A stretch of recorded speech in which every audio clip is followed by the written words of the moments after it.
এবার যদি প্রশ্ন করা হয়, বুঝলাম তুমি অন্ধকার থেকে আলোর দিকে নিয়ে আসবে, আলোর দিকে আসতে পরে ফায়দাটা কি হবে, মূল ফায়দাটা বুঝায় দাও, আসল ফায়দা কি হবে তোমারে যদি মানি।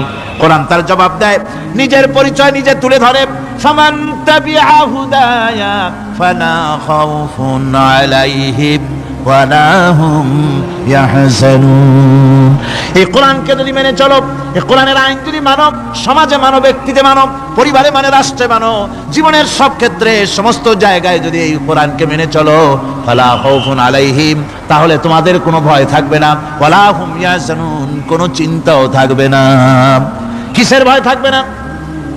কোরআনের আইন মেনে যদি চলো সমাজে ও রাষ্ট্রে, চুরির ভয়, ডাকাতির ভয়, জিনার ভয়, হত্যার ভয়, সন্ত্রাসের ভয়, কোনো ভয় থাকবে না। ওয়ালা হুম ইয়াহজানুন, চিন্তাও থাকবে না। খাওয়া পড়া, শিক্ষা, চিকিৎসা, বাসস্থান, এগুলির কোনো চিন্তা থাকবে না। কোরআনের সমাজে সব কিছুর গ্যারান্টি দেওয়া হবে।